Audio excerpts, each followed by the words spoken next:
ప్రకటనలు 14వ అధ్యాయము 9 నుంచి 13 వరకు చదువుకున్నాం. మరియు వేరొక దూత అనగా 3వ దూత వీరి వెంబడి వచ్చి గొప్ప స్వరముతో ఇలాగ చెప్పును, ఆ క్రూర మృగమును గాని దాని ప్రతిమకు గాని ఎవడైనను నమస్కారం చేసి తన నొసరి అందేమి చేతి మీదనేమి ఆ ముద్ర వేయించుకొనిన ఎడల ఏమీ కలపకుండా దేవుని ఉగ్రత పాత్రలో పోయబడిన దేవుని కోపమును మద్యమును వాడు త్రాగును. పరిశుద్ధ దూతల ఎదుటను గొర్రెపిల్ల ఎదుటను అగ్నిగంధకముల చేత వాడు బాధింపబడును. వారి బాధ సంబంధమైన పొగ యుగ యుగములు లేచును. ఆ క్రూర మృగమునకు గాని దాని ప్రతిమకు గాని నమస్కారం చేయువారును దాని పేరు గల ముద్రను ఎవడైనను వేయించుకొనిన ఎడల వాడును రాత్రింబగళ్ళు నెమ్మది లేని వారై ఉందురు. దేవుని ఆజ్ఞలను యేసును గూర్చిన విశ్వాసము గైకొనుచున్న పరిశుద్ధుల ఓర్పు ఇందులో కనబడును. అంతటా ఇప్పటి నుండి ప్రభువునందు మృతులు ధన్యులని వ్రాయుమని పరలోకం నుండి ఒక స్వరము చెప్పగా వింటిని. నిజమే, వారు తమ ప్రయాసములు అని విశ్రాంతి పొందురు. వారి క్రియలు వారి వెంట పోవునని ఆత్మ చెప్పుచున్నాడు. దేవుడు తన పరిశుద్ధ వాక్యం దీవించి ఆశీర్వదించున్నాడు. చెల్లిస్తున్నాం. ఈ యొక్క మధ్యాహ్న కాల సమయం అందరి ప్రభు బలలో కూడా నేను పాల్పొందునగా మీ కృపను సాంతాయించమని ప్రార్థిస్తున్నాం. మరొకసారి దుఃఖితులైన మా అక్క కుటుంబాన్ని మీరే ఓదార్చమని ప్రార్థిస్తున్నాం. తను ముఖ్యంగా మేరకలాగా ఎంతమంది నా ప్రభా ఈ వయసులో కూడా నీ పరిచయం చేస్తున్నారు, వాళ్ళందరినీ మీరు ఆశ్రయించారు. దేవా, మీ సన్నిధిలో మరియమ్మ అవ్వ కోసం ఎలా మీ సన్నిధిలో ప్రార్థించమని మీరు చివరి దాకా అభినందించారో, దేవ అనేక సంవత్సరాలుగా పరిచర్యలో మరియమ్మ అవ్వను మీరు వాడుకున్నట్టుగా అక్కడ కూడా నా తల్లి దీర్ఘ ఆయుష్ను ఆరోగ్యాన్ని బలాన్ని శక్తిని దయచేసిన నా ప్రభా దేవ అనేక మా ప్రభా సంవత్సరం ఇంకా నేను గడపరచడానికి మీకు దయచేయమని యేసు నామమున ప్రార్థిస్తున్నాం తండ్రి. ఆమేన్, ఆమేన్, ఆమేన్. హల్లెలూయా, హల్లెలూయా, హల్లెలూయా, హల్లెలూయా. Praise the Lord. Praise the Lord. Praise the Lord. Hallelujah. Hallelujah. Hallelujah. నజరేయుని యేసు నామములో సంపూర్ణమైన సంతోషం, సమాధానం, సమృద్ధి, స్వస్థత. నజరేయుని యేసు నామములో సంపూర్ణమైన ఆనందం, ఆదరణ, ఆశీర్వాదం, అభివృద్ధి. నజరేయుని యేసు నామములో సంపూర్ణమైన విడుదల, విమోచన, విశ్వాసం, విధేయత, వినయం, విజయం. నజరేయుని యేసు నామములో సంపూర్ణమైన జ్ఞానం, బలం, శక్తి, మహిమ, ఘనత, ప్రేమ, పరిశుద్ధత, ప్రభావం, ఐశ్వర్యం. నజరేయుని యేసు నామములో సంపూర్ణమైన ఆనందం, ఆదరణ, ఆశీర్వాదం, అభివృద్ధి. నజరేయుని యేసు నామములో సంపూర్ణమైన జ్ఞానం, బలం, శక్తి, మహిమ, ఘనత, ప్రేమ, పరిశుద్ధత, ప్రభావం, ఐశ్వర్యం. హల్లెలూయా, హల్లెలూయా, హల్లెలూయా. ఆమేన్. తండ్రి అనే దేవుడు సన్నతింపబడ్డాక ఈరోజు నుండి ప్రభువునందు మృతులు ధన్యులు, ప్రభువునందు మృతులు ధన్యులు అనే అంశంలో మనం ధ్యానం చేస్తున్నాం. షారోన్ గురించి, సురేఖ గురించి కూడా స్తుతి చేసేటప్పుడు మనసులో చేశారు. ఒకవైపు వాళ్ళ ఫ్యామిలీ చేస్తున్నా అదే విధానంలోనే స్తుతి చేస్తున్నాం. మర్చిపోయిన ప్రభా ఇద్దరిని బిడ్డలను అని అనుకోండి. దేవుడు మేము మీ కుటుంబాలు దీవించుగాక. అందుకని ఇక్కడ తండ్రి అయిన దేవుడు ఎవ్వరిని మర్చిపోడు. మనం మర్చిపోయినా మనం గుర్తు చేస్తాడు. ఇద్దరు మర్చిపోయిన దేవుడు చేయగల గురించి అంత ప్రేమగల తండ్రి. అందుకనే ఏమంటున్నా అంటే దేవుడు, మీరు నా యందు ఉండండి, బహుగా మీరు ఏమవుతారు, ఫలిస్తారు. చూడండి ఎంత తేజగా చెప్తాడు. యోహాను సువార్త 15వ అధ్యాయం 1-2 వచనాలు తీసిన వాళ్ళు చదవండి. యోహాను సువార్త 15వ అధ్యాయము 1-2 వచనం చూడండి. నేనే నిజమైన ద్రాక్షావళిని. తేడా చెప్తున్నాడు. నిజమైన ద్రాక్షావళి, నిజమైన కాపరే, నిజమైన యాజకుడు, నిజమైనటువంటి నిరంతరము విజ్ఞాపన చేయి తండ్రి మనకాయ. నిరంతరం నిజమైన తండ్రి. అందుకనే లోకంలో ఎవరికి మీరు తండ్రి అని పెట్టకూడదు, నేను మాత్రమే ఎల్లప్పుడూ తండ్రిగా ఉంటాను. అలాగనే ప్రధాన యాజకుడు. ఇక్కడ కూడా నిజమైన ద్రాక్షావళిని అంటున్నాడు. తర్వాత నిజమైన కాపరి కూడా. ఎందుకంటే చాలా మంది కాపరులు అనేక విధాలుగా వస్తున్నారు. దొంగ కాపరులు అంటే ఇక సెల్ ఫోన్లో కానివ్వండి, ఛాన్సాలు చూస్తున్నాం కదా యూట్యూబ్లో. వాళ్ళ యొక్క క్యారెక్టర్ చూసి వెంటనే వీళ్ళు తోడేళ్ళని, ఇంకా ఏదేదో సాయిబాబాలని, వాళ్ళకి ఏమేమో పేర్లు పెడుతున్నారు. క్రైస్తవ వాళ్ళు కూడా.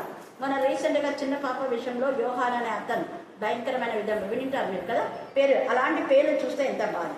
అలాగనే దేవుని వాక్యం తెలిసి, మరి ప్రార్థన చేసి వాక్యం తెలిసి కూడా దేవునికి విరోధంగా వీళ్ళు ఎందుకు చేస్తారు అని బాధ అనిపిస్తుంది చాలాసార్లు కూడా. పేరేమో దేవుని నామం పెడతారు, కానీ చేసే పనులని క్రూర మృగం యొక్క పనులు చేస్తుంటారు. అయితే దేవుడు అంటున్నాడు, అలాంటి సిచ్యువేషన్లో ఉంటే పోయేది నరక అగ్ని గంధకాలకే. ప్రభువునందు ఉంటేనే మనం ధన్యులం. అందుకే నేనే నిజమైన ద్రాక్షావల్లిని, నా తండ్రి వ్యవసాయకుడు. ఫలింపని నాలో నాలో నాలో అన్నది అండర్లైన్ చేసుకోండి. నాలో ఫలింపని ప్రతిగా దేవుడు ఏం చేస్తాడా, ఎంత చక్కగా చేస్తున్నాడు. నాలో అంటే క్రీస్తులో లేదా దేవుని బిడ్డలతో కలిసి. అబ్రహాముతో కలవలేదు. లోతు బ్రతికి ఏమైపోయింది, ఎంటైర్ ఫ్యామిలీ కొలాప్స్. పశువుల కాపరులకు, వాళ్ళ పశువుల కాపరులకు వీళ్ళు కాపర్లే, వాళ్ళు కాపర్లే, ఇద్దరు కాపర్లే. కానీ ఇద్దరు కాపరులకు ఏమైపోయింది, వైరం వచ్చింది. వైరం వచ్చినప్పుడు పెద్దలుగా దాన్ని సరిదిద్దాలి. కానీ సరిదిద్దకుండా వాళ్ళు వాటిని ఎంకరేజ్ చేశారు. అందుకనే దేవుడు తగిన బుద్ధి చెప్పాడు. లోతు చచ్చిపోయే వరకు కుమిలి ఏడ్చాడు. అనవసరంగా నేను పశువుల కాపర్ని సపోర్ట్ చేసి మా యొక్క అక్రమమైన ఆ కాపర్లకు కృతజ్ఞత లేదు. విశ్వాస ఘాతకులు. ఈ అబ్రహాము కాపర్లు వాళ్ళకు మేలు చేశారు.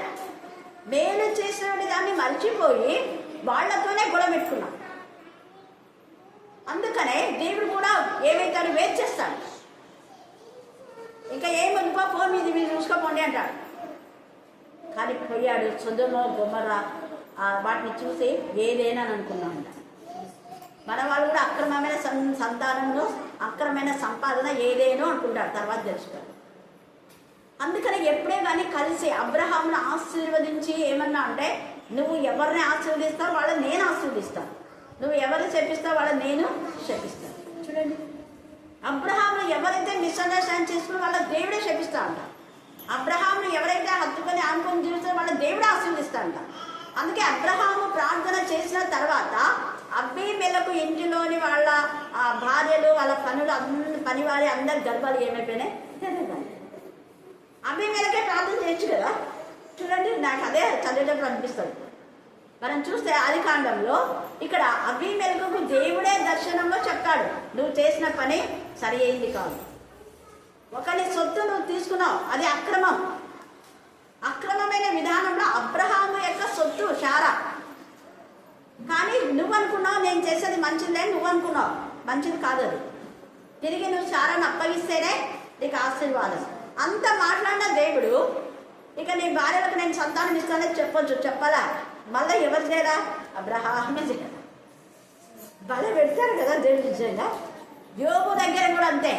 వాళ్ళందరూ వాదించి విసిగిపోయినా, దేవా మాకు తప్పైందిలే, ఇంకా మేము ఎట్లా నోటా బలు తెచ్చినాం చూడు, ఇంక ఈ బలు తీసుకొని మాకు శాంతి చేయండి, అసలు నెమ్మది లేదు మాకు, ఇక్కడ కూడా నెమ్మది లేకుండా చెప్తాను. తర్వాత వాళ్ళంతా మాకు అధికారం ఉంది, పెద్దలుగా మేము అదిలే ఇదిలే మాకంతా తెలుసులే అన్నట్టు బీరాలు పోయినారు. లేకపోతే గాంభీర్యం లాగా మాట్లాడినారు, ఇష్టం వచ్చినట్టే యోగులు. తర్వాత దేవుడు అన్నాడు, మీరు యుక్తంగా మాట్లాడాలి, మీ బలి అర్పించినా కూడా నేను తీసుకోను. మరి ఎట్లా ప్రభా మా పాపాలకు నివారంటే యోగు దగ్గరికి పోయి సిగ్గుపోయింది. ఏ యోగునైతే వాళ్ళు అనవసరంగా మాట్లాడినారో ఇప్పుడు అదే యోగు దగ్గర కాలం వేళబడి దేవుడు అన్నాడు, మాకు తప్పైపోయింది, మా కోసం బలి అర్పించరు అంటే, నేను అర్పించను పో అనాల యోగు యాక్చువల్గా అయితే. కానీ అందులో ఏమన్నాడు, అర్పించిన. అయితే దేవుడు మాత్రం యోగుకు అడగకపోయినా కూడా ఆ పోయిన పిల్లల్ని ఇచ్చినాడు, పోయిన ఆస్తుని ఇచ్చాడు. భార్యను టచ్ చేయలేదు సాతాను. కారణం ఏంటంటే మళ్ళీ పిల్లలు కావాలి కదా. హల్లెలూయా, హల్లెలూయా, హల్లెలూయా. అనేక శోధన పరిశోధనలో దేవుడు మనకు అండగా ఆశ్రయంగా ఉంటాడు. అందుకనే ఇప్పుడు అనే మాట, ద్రాక్షవల్లిలో ఉంటేనే ఫలం. అంటే ద్రాక్షవల్లి అంటే యేసయ్య. నాలో మీరు, మీలో నేను ఉంటేనే మీరు ఏమవుతారు, ఫలిస్తారు. నాలో అంటే న్యాయంలో, నాలో అంటే సత్యంలో, నాలో అంటే పరిశుద్ధతలో. ఆయన పరిశుద్ధుడు, మనం పరిశుద్ధంగా. ఆయన సత్యవంతుడు, మనం సత్యంలో ఉండాలి. అది ఆయన ప్రేమ గల దేవుడు, మనం కూడా ప్రేమతోనే ముందుకు సాగాలి. ఆయన ఇద్దరులకు మేలు చేశాడు, మేలు చేయించు సంచరించనని రాయబడింది. ఏం చేయాలి, చేసినాడు ఎక్కడైనా? మేలు చేయించు సంచరించాడు.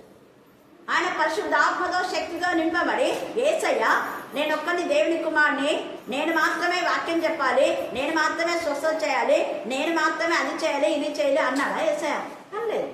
వెంటనే 11 తనకున్న 12 మంది శిష్యులకు ఏం చేసినాడు, అధికారం ఇచ్చినాడు. ఆయనకి నాకు తండ్రి అయిన దేవుడు ఏ అధికారం ఇస్తున్నాడో అదే అధికారం మీకు ఇస్తున్నాను. వెళ్ళండి, మీరు వాక్యం ప్రకటించండి, మీరు ఆ రోగులను స్వస్థపరచండి, అద్భుతాలు చేయండి, చచ్చిన వాళ్ళు లేపండి. నిన్న రోజు మరి అదే గుర్తు చేస్తుంది. అక్క మాకు రాకపోయినా కూడా మాకు అవి నేర్చుకోండి, వాక్యం చెప్పండి, ప్రార్థన చేయండి, పాడండి అని ఎంకరేజ్ చేసిన అక్క నువ్వు. నీరజ కూడా అక్క నువ్వు ఒక బుధవారం రోజు అందరూ అన్నాడు, అక్క నువ్వు ఖచ్చితంగా రావాలి మంగళవారం. రానమ్మా నేను మంగళవారం ఇక్కడ పెట్టుకుంటాను నేనని చెప్పి.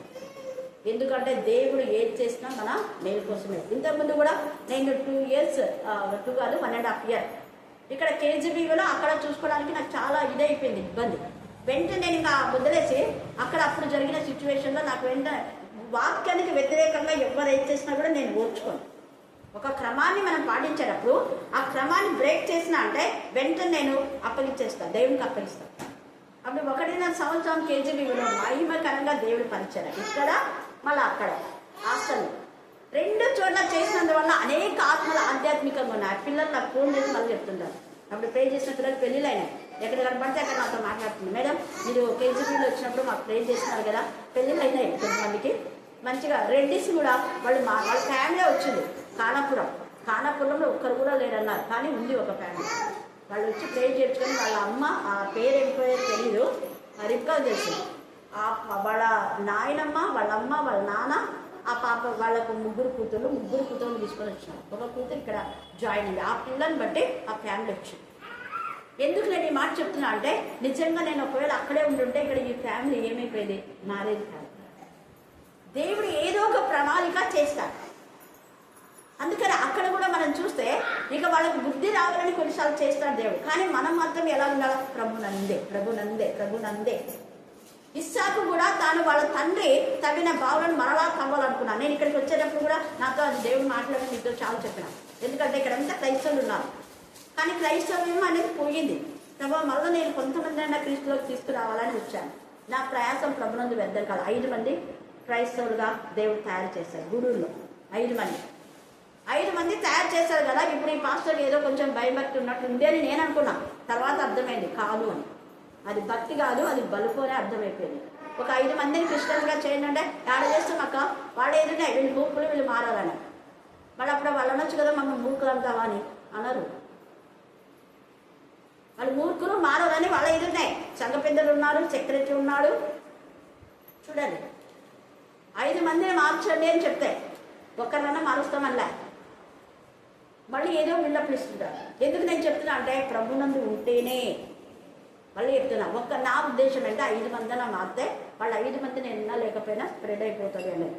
ఇప్పుడు 10 మంది మేము క్రిస్టియన్గా మారాలి అని డిజైర్గా అయి ఉన్నాం. హల్లెలూయా, హల్లెలూయా, హల్లెలూయా.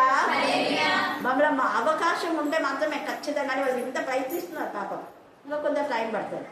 అందుకే మనం ప్రభునందు, ఇది సర్టిఫికేట్, ఇది ప్రభునందు అనే మాట మనం ఇచ్చేటటువంటి ఆధార్ కార్డు కానీ మన సర్టిఫికేట్లో ఖచ్చితంగా మన తండ్రి పేరు ఉంటుంది కదా, మన యొక్క ఇనిషియల్ తండ్రి పేరు ఉంటుంది, ఇంటి పేరు ఉంటుంది. సేమ్ అదే క్రీస్తు వంశావళిలో మనం చేర్చబడితే హిందూ అనేది ఉండదు. ఉంటే హిందూ అనే అన్న ఉండాలా, లేదా క్రిస్టియన్ అని ఉండాలి. క్రిస్టియన్ అని అంటే క్రీస్తుకు చెందిన వారం అని అర్థం. అది మతం కాదు, అది మతం కాదు, కులం కాదు, ఏం కాదు. క్రిస్టియన్ మీన్స్ నేను క్రీస్తుకు చెందిన దానను, యేసు ప్రభు నన్ను కొనుక్కున్నాడు అంతే, లేదా యేసు ప్రభు నాకు తండ్రి. ఇది మనకి ఇది అర్థం కాకుండా పోతుంది. అందుకనే మనం ఏ జాబితాలో మనం ఉన్నాం. ఇక్కడ తేజగా మాట్లాడుతున్నాడు. భయంకరమైన ఉగ్రత వచ్చే వారం మనం నేర్చుకుందాం. ఈ 14వ అధ్యాయంలో క్రీస్తులో లేని వారికి ఎంత ఉగ్రత ఉందో అక్కడ రాయబడింది. ఇక్కడ ముందు కూడా చెప్తున్నాడు చూడండి, 9వ వచనంలో, మరియు వేరొక దూత అనగా 3వ దూత వీరి వెంబడి వచ్చి గొప్ప స్వరంతో ఇలాగ చెప్పాను, ఆ క్రూర మృగమునకు గాని దాని ప్రతిమకు గాని ఎవడైనను తేజగా రాస్తున్నాడు ఇక్కడ. నువ్వు ఎవరైనా, ఏ మతమైనా, ఏ కులమైనా, ఏ జాతి, నువ్వు డాక్టర్ అయినా, ఇంజనీర్ అయినా, చదువు రాకపోయినా, ఎవరైనా డజన్ మ్యాటర్. అయితే ఆ క్రూర మృగములకు మీరు ఏం చేయకూడదు, నమస్కారం చేయకూడదు. తన నొసరి ఎందేమి, చేతి మీదనేమి ఆ ముద్ర వేయించుకుని ఎడల, ఆ ముద్ర అంటే 13వ అధ్యాయంలో మనం చూసినాం. క్రూర మృగం యొక్క పేరు కానీ దాని సంఖ్య 2, దాని యొక్క ముద్ర కానీ లేదా దాని పేరు సంఖ్య 2లో ఏది వేసుకున్నా కూడా దేవుని ఉగ్రత వస్తుంది. ఇప్పుడు క్రూర 666 అన్నది క్రైస్తవులకు తెలుసు కాబట్టి వాళ్ళు అలా చేయకుండా 666 అనేది 18 అన్న కూడా 666 కదా, 618 అట్లా 6 3 9 9 3 6 ఇలాగ వాడు ఏదో ఒకటి చేస్తాడనమాట. అలాగా 8 7 3 ఇట్లా వాడి యొక్క ప్లాన్లు ఉంటాయి. ఆ ప్లాన్లో మనం ఏమనుకుంటాం, 666 అయితేనే కదా ఇది అపవాది సంఖ్య అని మనం అనుకుంటాం. అందులో ఇందులో జ్ఞానం ఉంది అన్నాడు. జ్ఞానం గలవారు ఈ సంఖ్య లెక్కించాలి. తర్వాత ఈ యొక్క మృగం యొక్క ముద్ర, బుద్ధి గలవాడు మృగం యొక్క సంఖ్య లెక్కిస్తారు. తర్వాత అది ఒక మనుషుని సంఖ్య అన్నాడు. తర్వాత ఆ మృగం యొక్క పేరైనను దాని పేరైన సంఖ్య అన్నాడు. ఇక్కడ ఇంకొకటి, దాని యొక్క రూపము కూడా ఈ చాలా మంది ఇప్పుడు ఎక్కువ అయిపోయింది చూడండి. ఇంతకుముందు లేదు అట్లా. గోరింటాకు చాలా మంది పెట్టుకుంటున్నారు, గుర్తుందా మీకు? ఆ గోరింటాకు ముద్దలోనే ఈ 666 కూడా వేస్తారు. తర్వాత క్రూర మృగం యొక్క ముద్ర కూడా వేస్తున్నారు. రకరకాల డిజైన్ చేస్తున్నారు కదా, తెలియకుండా వేసుకుంటే. అందుకనే ఏదంటే ఇది మనం వేసుకోకూడదు. దేవుని పిల్లలు క్రైస్తవులు అనేబడే వాళ్ళు చాలా చాలా జాగ్రత్తగా ఉన్నారు. వాడి జిమ్మిక్స్ అనమాట ఇవన్నీ కూడా. చేతి మీద తేటగా రాస్తారు. చేతి మీద అంటే గోరింటాకే కదా, చేతి మీద నొచ్చడైతే వేసుకోలే, నొచ్చగా ఎక్క ఆ పచ్చబొడ్లు వేరు కూడా చెప్తుంది. ఆ పచ్చబొడ్లలో కూడా ఉంటాయి. ఏదో ఒకటి దేవునికి విరోధమైన విధానం. మనం చాలా జాగ్రత్తగా ఉండాలి. తర్వాత ఇక్కడ ఆ ముద్ర ఒకవేళ వేయించుకుంటే నొసరి ఎందు కానీ లేకపోతే చేతి మీద అయినా కూడా ముద్ర వేయించుకునే ఏమీ కలపబడకుండా దేవుని ఉగ్రత పాత్రలో పోయబడిన దేవుని కోపం మన మద్యమును వాడు త్రాగును. పరిశుద్ధ దూతల ఎదుటను గొర్రెపిల్ల ఎదుటను అగ్ని గంధకముల చేత వాడు బాధింపబడును అంటున్నాడు. ఏ దూత అన్నాడు. కొంతమందికి హిందువులైన వాడు దీన్ని చదివేటప్పుడు దేవుని ఎదుట ఈ ఉగ్రత ఎక్కడ ఉంటుంది, అగ్ని గంధకముల చేత అని అంటున్నారు. అంటే దేవునికి మరుగైంది ఏది కూడా లేదు. ఆయన పరబ్రహ్మ కూడా పాతాళంలో చూస్తుంటాం. ఆయనకి ఏది, ఆయన యొక్క కంటికి ఏది మరుగులేదని రాయబడింది కదా. పాతాళంలో నుంచి నన్ను తీసిదేవంటాడు. అంటే పాతాళ గర్భంలో నుంచి ఎంత పొరపాటు చేయలేదు. ఆకాశం అంతా ఆయన ఉన్నాడు, భూమి ఆమె పాదపీఠం. కానీ పాతాళంలో నేను దిగినా కూడా నన్ను పైకి తీస్తావు. ఎంత నమ్మకం చూడాలి దానికి. చీకటి గల దొంగ ఊపిలో నేను పన్నా కూడా నన్ను ఏం చేస్తావు, పైకి లేవలేదు. అది మన కాన్ఫిడెన్స్. దేవునికి మరుగైంది ఏది కూడా లేదు. పాతాళం ఆయనకు కనపడను, ఆయన ఎదుట ఉంటుంది. అందుకనే ఎదుట అనే మాట మాట్లాడు. దాని అర్థం ఏంటంటే ఇలా బాధపడుతుంటే దేవుడు కనికరించేయో చాలే అని అంటాడేమో అని కాదు. తప్పు చేస్తే ఎంతటి వాడినైనా దేవుడు శిక్షిస్తాడు. ఆయన ఎంత ప్రేమ గల తండ్రో తప్పును అంతగా ఖండించేవాడు కానీ సమర్థించాడు. పాపానికి ఖచ్చితంగా ఏం రావాలా, శిక్ష రావాల్సింది. పాపని ప్రేమిస్తాడు కానీ పాపాన్ని ప్రేమించాడు. తర్వాత చూడండి ఎంత చక్కగా పరిశుద్ధ దూతల ఎదుటను. అంటే దూతలు చాలా మంది పరిశుద్ధులుగా ఉన్నాడు. అపవిత్ర పన్న వాళ్ళంతా నరకానికే పోతుంటారు. ఈ లూసిఫర్ యొక్క ఆలోచన, నేను సభా పర్వతం మీదకి ఎక్కుతా, నేను అక్కడికి ఎక్కుతా, ఇక్కడికి ఎక్కుతా అనేది గర్వం అన్నమాట. అయితే దేవుడు ఏం చేసినాడు, ఎక్కించాడా సభా పర్వతం మీదకి? కిందికి తీసి పడదలుచున్నాడు. నేను అందుకే ఎప్పుడు మనం హెచ్చించుకోకూడదు. నేను వాక్యం చెప్తే మీరు కూడా చెప్పాలనేది నాకు ఇచ్చిన జ్ఞానమే దేవుడు మీకు ఇచ్చినాడు. నేనెంతో మీరు అంతే. నేను చెప్తే మీరు వాక్యం చెప్పాలి. నేను ప్రాణం చేస్తే మీరు కూడా ప్రాణం చేయాలి. అందుకని ఒకరికొకరు ప్రాణం చేసుకుని అని చెప్తాను. ఇంకోటి, నేను చర్చికి వచ్చేటప్పుడు పిల్లలతో నేర్చుకుంటాను. నేను ప్రాంతాన్ని మీకు తెలుసు కదా, ఎవరుంటే చిన్నపిల్లలు ఎవరుంటే వాళ్ళు మీరు చేయండి అంట. అది తగ్గింపు అంటే. అంతేగా నేనే ప్రాణం చేయాలా, నేనే వాక్యం చెప్పాలా, నేనే అది గర్వం. ఎప్పుడు దేవుడు అది ఇష్టపడాడు. యేసయ్యనే ఇష్టపడలేదు. మీరు ఒక్కటే గుర్తుపెట్టుకోండి, నిజమైన కాపరి అంటే యేసు ప్రభు లాగా ఉంటారు. యేసు ప్రభు ఏం చేశాడు? నాకు ఇచ్చిన అధికారాన్ని మీకు ఇస్తున్నాను అంటే దాని అర్థం మీరు నేనంతా ఒక్కటే. హల్లెలూయా, హల్లెలూయా, హల్లెలూయా. నేను ఎక్కువ కాదు, మీరు తక్కువ కాదు, మనమంతా సహోదరులు అన్నాడు. మీరు బోధకులని పిలవకూడదు అని కూడా అన్నాడు. చాలా మంది అంటారు, ఇంత మీరు ప్రపంచంలో ఎక్కడైనా పాస్టర్గా నేను ఉండొచ్చు, ప్రపంచంలో పెళ్లి చేయొచ్చు, డాక్టరీ తీసుకోవచ్చు, ఇంటర్నేషనల్ అది సర్టిఫికేట్ అంటే అంత పవర్ ఉంది. కానీ నేను రెవరెండ్ అని పెట్టుకోను. చాలా మంది అంటారు, ఎందుకక్క మీరు పెట్టుకోరు? నేను పెట్టుకునే అవసరం లేదు. నాకు రెవరెండ్ అనేది వాళ్ళు ఇస్తున్నారు, వీళ్ళు ఇస్తున్నారు. కానీ యేసు ప్రభు వాళ్ళ అపోస్తులని ఆయన పిలిచాడు. కానీ నా ఉద్దేశం అంతే, మళ్ళీ ఏమన్నాడు? మనమంతా సహోదరులు అన్నాడు. హల్లెలూయా, హల్లెలూయా. సహోదరులు మాత్రమే. అయితే ఈ సహోదరులు అనేటువంటి వాళ్ళు అపోస్తులు కేవలము పురుషులకు మాత్రమే దేవుడు చెప్పారు. అపోస్తులు అంటే అభిషిక్తులు. రెవరెండ్ అనే దానికి కూడా దాని అర్థం అభిషిక్తులు అయినటువంటి యొక్క పురుషులకు మాత్రమే కాదు. సెయింట్ పీటర్ అని ఉంది, సెయింట్ మేరీ ఉంది, తెలుసు కదా మీకు. Saint Mary, saint Martha, saint Teresa, ఇంకా సెయింట్స్ అని చాలా మంది స్త్రీలకు కూడా ఉంది. తప్పుడు బదులు మన వాళ్ళు ఏం చేస్తున్నారు అంటే, మోషేకి మాత్రమే యాజకుడు, ఆయనకు మాత్రమే కానుకలు ఇవ్వాలి, యాజకుడు రాండ్రకు ఇవ్వకూడదు అని ఒకరోజు వేగ్జాగా పాస్ చేస్తుందో విన్నా. మీరు కూడా వింటారా? హల్లెలూయా. తప్పు అది. దాని అర్థం ఏంటంటే వేరే వాళ్ళకి ఇవ్వద్దని మాకు ఇవ్వండి. వాక్యంలో ఎక్కడ లేదు అలా. మగ్ధులైనే మరి అని తండ్రి అయిన దేవుడు యేసయ్యనే ఎవరికి శిష్యులకు ఆమెను ఏం చేసినాడు? యాజకుడు వాళ్ళు పాస్టర్ అన్నాను శిష్యులకే. హల్లెలూయా, హల్లెలూయా. శిష్యులకే బోధకురాలన్నా. మొదటి అపోస్తలిక మగ్ధులైన మరియనే. మొదటి యేసు ప్రభువే సర్టిఫికేట్ చేసినాడు ఆమె మొదటి అపోస్తలిక. మొదటి రెవరెండ్ ఎవరు అంటే ఆమెనే. అంతకంటే ముందు అక్కడ మనం చూసే సమరయ స్త్రీ అంటే యేసు ప్రభు శిష్యుల కంటే కూడా సమరయ స్త్రీ. ఆమె వెళ్ళి ప్రకటించింది, ప్రభును ప్రకటించింది. తర్వాత రోమా 16లో ఫీబీ అనే మన సహోదరికి మీరు ఏం చేయాలా? సహాయం చేయాలన్నారు. ఆమె మన సహోదరి సహాయం చేయొద్దని ఉందా? లేదు అక్కడ. మన సహోదరికి అన్నాడు. తర్వాత మనం చూస్తే జాయ్ చెరెను ఆమె లేడీనే. తర్వాత జాయిస్ మేయర్ గారు ఎన్ని ఆత్మలు ఆయన చుట్టూ. అంశమది వీళ్ళంతా సేవకులు కాదా? చూడండి ఎంత తప్పుడు బోధలు అసలు. దేవుడు అలాంటివన్నీ లెక్కలోకి తీసుకొస్తాడు. వీళ్ళ ఉగ్రత ఎందుకు అంటే ఈ యొక్క క్రూర మృగం ఏం చెప్పిందో, క్రూర మృగం చెప్పిన మాటలు వీళ్ళంతా విన్నారు.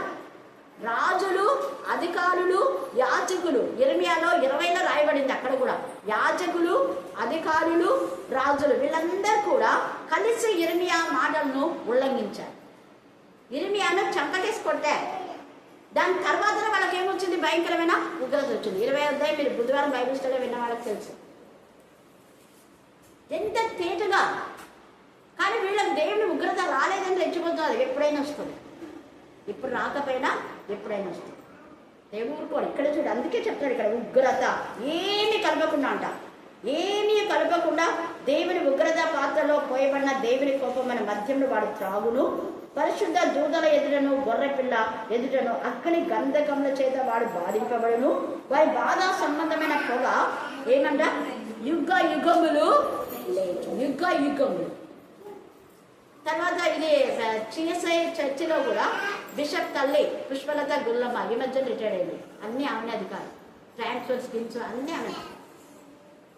నంద్యాల డయాసిస్కి అనేక డిస్ట్రిక్ట్ ఆమె అత్తాడు. ఇప్పుడు ఈ మధ్య రిటైర్డ్ అయింది. ఆమె ఇంటికి పిలిచి 2-3 సార్లు నాతో వాక్యం చెప్పించింది. వాళ్ళ ఇంట్లోనే ప్రేయర్ ఫెలోషిప్ పెట్టి. అంటే నేను వెళ్ళినప్పుడు ప్రత్యేక ప్రార్థన కుటుంబం ఏర్పాటు చేస్తుంది. అప్పుడు చాలామంది ఇన్వైట్ చేస్తూ ఉంటే నా దగ్గర కూడా ఒకసారి రావే వచ్చి చెప్పి వాక్యం చెప్పి వెళ్ళండి అని చెప్పి. చూడండి ఎందుకు నేను చెప్తున్నా అంటే దేవునికి స్త్రీ అని పురుషులని హెల్లెనుడు గ్రీసు దేశస్థులని భేదము లేదు. హల్లెలూయా హల్లెలూయా. తర్వాత పేతురు మొదటి అధ్యాయం 9వ వచనంలో కూడా చీకట్లో నుంచి మనం ఆశ్చర్యకరమైన వెలుగులోనికి మనం పిలిచిన మన గుణాతిశయములను ప్రచురం చేయ నిమిత్తము మనల్ని రాజులైన యాజక గుంపులో చేర్చాడు. అందరూ విశ్వాసి, క్రీస్తును ప్రేమించే ప్రతి ఒక్కరు కాపరే. యోహాను సువార్త 21లో పేతురుని అడుగుతాడు, పేతురు నువ్వు నన్ను ప్రేమిస్తున్నావా అంటాడు. ఏమంటాడు పేతురు? ప్రేమిస్తున్నా అంటాడు. మరి ప్రేమిస్తే నువ్వేం చేయాలి తెలుసా? కాపరిగా ఉన్నాడు. గొర్రెను కాయాలి, మేపాలి. అంటే యేసుని ప్రేమించే ప్రతి ఒక్కరు కాపరే. కేవలం సంఘానికి ఉండే వాళ్ళు మాత్రమే కదా తప్పుడు బోధలు. అది ఎక్కడ చెప్పలేదు. ఇంటింటా రొట్టె విల్చిన ఎందును సహవాసం ఎందు ప్రార్థన చేయడం ఎందును ఎలాగున్నారు? ఏడంతే కాక. హల్లెలూయా హల్లెలూయా. అందుకని ఇక్కడ భయంకరమైన ఉగ్రత వచ్చింది. క్రూర మృగమునకు కానీ దాని ప్రతిమకు కానీ నమస్కారం చేయు వారును దాని పేరు గల ముద్ర ఎవడైనాను వేయించుక పేరు కానీ సంఖ్య కానీ వాడును రాత్రింబవలు ఎలా ఉంటారంట? నెమ్మది అనేది ఉంటుంది. వీళ్ళు ఏం చేస్తున్నారు? ఇంకా మాదే అధికారం ఉందని అప్పుడంతా చేసుకుంటూ పోయినారు. ఇప్పుడు నెమ్మది లేదు. ఇప్పుడు బాధపడుతున్నారు. ఇప్పుడు నెమ్మది లేని వారై ముందుడు దేవుడి ఆజ్ఞలను యేసుని గురించిన విశ్వాసంను గైకొంటున్న పరిశుద్ధుల ఓర్పు ఇందులో కలపండి. తేజగా ఉంది. ఇది ఇప్పుడు వచ్చింది అంటే పరిశుద్ధులకు చాలా మందిని ఇబ్బంది పెడుతున్నారని ఇక్కడ వాగ్దానంతో కూడింది. అందుకనే ఆ బుధవారం కూడా అదే వచ్చింది.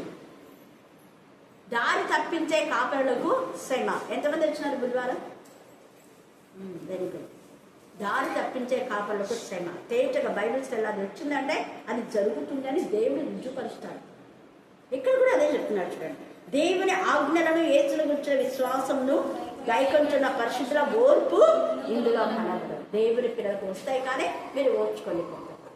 తర్వాత దేవుడే మీరు మళ్ళీ స్థిరపరిచి బలపరుస్తారు. అందుకని 13వ అధ్యాయంలో ఇప్పటి నుండి మనం రోమా 8లో ఇప్పుడు క్రీస్తు యేసునందు ఉన్న వారికి ఏ శిక్ష విధియు లేదు. తేలిగా ఉంది. కానీ ప్రతిరోజు మనం ప్రభువులో ఉన్నట్టుగా చూసుకోవాలి. దేవుడు ఈ లేఖన భాగాన్ని దీవించి ఆశీర్వదించుగాక. ఆమేన్ ఆమేన్. ఆపదల నుంచి మమ్మల్ని తప్పిస్తున్న దేవానికి స్తోత్రం స్తోత్రం స్తోత్రం స్తోత్రం స్తోత్రం చెల్లిస్తున్నాం ప్రభా. కంటికి రెప్పలా కాపాడుచున్న దేవానికి స్తోత్రం స్తోత్రం స్తోత్రం స్తోత్రం స్తోత్రం స్తోత్రం స్తోత్రం చెల్లిస్తున్నాం ప్రభా. మధ్యవర్తిగా మా యొక్క తండ్రి తప్పులను మీరు తండ్రి క్షమిస్తున్న దేవానికి స్తోత్రం స్తోత్రం స్తోత్రం స్తోత్రం చెల్లిస్తున్నాం ప్రభా. మీరు మాకి మధ్యవర్తిగా ఉంది ప్రభా. ప్రతిదీ జరిగించుచున్న దేవానికి స్తోత్రం స్తోత్రం స్తోత్రం స్తోత్రం స్తోత్రం స్తోత్రం చెల్లిస్తున్నాం ప్రభా. మీరు మాత్రమే తండ్రి మమ్మల్ని ప్రేమించగలరు, ఆదరించగలరు, తండ్రి కృప చూపించగలరు. స్తోత్రం అయ్యా. మేము ప్రభా మిమ్మల్ని తండ్రి అంటి పెట్టుకొని జీవించడానికి నీ కృపను దయచేయమని ప్రార్థిస్తున్నాం ప్రభా. మేము మీలో ఉన్నప్పుడు, మీరు మాలో ఉన్నప్పుడు మమ్మల్ని ఎవరును ఎంతో మాత్రం హాని చేయలేని మీరు సరిసరిసి స్తోత్రం. మీకే స్తోత్రం, మీకే స్తోత్రం, మీకే స్తోత్రం, మీకే స్తోత్రం, మీకే స్తోత్రం చెల్లిస్తున్నాం ప్రభా. మంచి నాయకత్వంలో మంచి పాలనలో మమ్మల్ని నడిపించమని ప్రార్థిస్తున్నాం తండ్రి. ఏది చేసినాము మాకు మంచి జరుగుతుంది ప్రభా. మీకే స్తోత్రం స్తోత్రం స్తోత్రం స్తోత్రం స్తోత్రం స్తోత్రం చెల్లిస్తున్నాం ప్రభా. మీకే స్తోత్రం, మీకే స్తోత్రం, మీకే స్తోత్రం. మేము ఎంతటి వారం ప్రభావితులం అయోగ్యులము ప్రభా. స్తోత్రమేనా మీకే స్తోత్రం, మీకే స్తోత్రం, మీకే స్తోత్రం, మీకే స్తోత్రం చెల్లిస్తున్నాం ప్రభా. కనికరించండి, కృప చూపించండి, దయ చూపించండి. నేను స్తోత్రం వేసే బీదల వారం తండ్రి మీ బీద బిడ్డల పట్ల మీకు ఆహారం చేయండి. స్తోత్రం నా మీరు ప్రభా ఏసియా, మీరు ప్రభా తండ్రి మాలాంటి కుటుంబాలు మీరు జన్మించారేసియా. అవును ప్రభా స్తోత్రం నా స్తోత్రం స్తోత్రం. ఎంచుకోకూడని భాగ్యాన్ని మీరు ఎంచుకున్నారేసియా కేవలం మా కొరకు ప్రభా. ఏసియా మీకే స్తోత్రం, మీకే స్తోత్రం, మీకే స్తోత్రం, మీకే స్తోత్రం చెల్లిస్తున్నాం ప్రభా. అవును తండ్రి ఏసియా ప్రభా తండ్రి ఫరో సైన్యానికి ప్రభా ప్రతిదీ మీరు తండ్రి ఆపదలను మీరు కలిగించినప్పుడు ప్రభా ఇశ్రాయేలు ప్రజలను క్షేమంగా మీరు వెచ్చగా మీరు ఉంచారైతే స్తోత్రం. నేను మీకే స్తోత్రం, మీకే స్తోత్రం. మిడతల దండు ప్రభా ప్రతిదీ తండ్రి వారిపైన వచ్చి ఉంటుంది కానీ ప్రభా ఇశ్రాయేలు ఏ ఒక్కరిని ముట్టదని మీరు ఆజ్ఞాపించారైతే మీకే స్తోత్రం, మీకే స్తోత్రం. అల్పుల అవిశ్వాసులు ప్రభా అవును ప్రభా ఏసియా వారు ప్రభా తండ్రి మోసి అందు చదువుకొని ప్రభా వారికి సొంత విగ్రహములు చేసుకొని పూజించారు ప్రభా. స్తోత్రం స్తోత్రం స్తోత్రం స్తోత్రం చెల్లిస్తున్న ప్రభా. అలాంటి దుర్భర స్థితిలో ఉన్న ప్రజల్ని మీరు గద్దించి బుద్ధి చెప్పమని ప్రార్థిస్తా ఉంటున్నాను. నేను స్తోత్రం. నీ సన్నిధిలో క్షేమాన్ని అనుభవించి, నీ సన్నిధిలో ప్రభా తండ్రి ఆదరణ అనుభవించిన బిడ్డలు ప్రభా మళ్ళా తప్పిపోతున్నారేమో, దయచేసి వారిని క్షమించి మళ్ళా మీరు చేర్చుకోమని ప్రార్థిస్తా ఉంటారు. నేను మీకే స్తోత్రం, మీకే స్తోత్రం, మీకే స్తోత్రం, మీకే స్తోత్రం, మీకే స్తోత్రం చెల్లిస్తున్నాం ప్రభా. యేసయ్యా మీరు మాత్రమే దేవుడు ప్రభా. స్తోత్రం, స్తోత్రం, స్తోత్రం, స్తోత్రం, స్తోత్రం, స్తోత్రం చెల్లిస్తున్నాం ప్రభా. అవును యేసయ్యా తండ్రి, మా తప్పిదములను బట్టి తండ్రి యేసయ్యా మేము నీ సన్నిధిలో తండ్రి నీ పరిశుద్ధ గ్రంథంలో మేము తుడిచిపెట్టుకునే వారంగా ఉంటున్నాం. మేము దయతో క్షమించమని ప్రార్థిస్తా ఉంటాం. స్తోత్రం. ఇశ్రాయేలు చేసిన తప్పుకు ప్రభా యేసయ్యా మోషే నీ సన్నిధిలో నుంచి పాపం నుంచి విడిపించాలో తండ్రి, మమ్మల్ని ఎలాగైతే రక్షించాలో ప్రభా, అనేకులను రక్షించడానికి జ్ఞానం దయచేయండి తండ్రి. రక్షణను మాకు అందుకే ఇచ్చారు ప్రభా, వాటి జ్ఞానం దయచేయండి దేవా. తండ్రి అతిశయపడడానికి వీల్లేదు దేవా. వాక్యం మాకు తెలుసని లేకపోతే ప్రభా మేము సహవాసంలో ఉన్నామని మాకు తండ్రి అతిశయమాలు లేకుండా తండ్రి ఈ రక్షణ మీరు ఇచ్చారని తండ్రి గుర్తిరిగి తండ్రి అనేకులను ఇంకా రక్షణకు నడిపించడం మాకు జ్ఞానం దయచేయండి ప్రభా. నీకే స్తుతులు వందనములు చెల్లిస్తున్నాం ప్రభా నా తండ్రి. ఈ సహవాసంలోను మా కుటుంబంలో నా తండ్రి ఈ గ్రామంలో చేసిన అద్భుత కార్యం అన్నిటి మటు మీకు వందనములు తండ్రి. స్తోత్రం.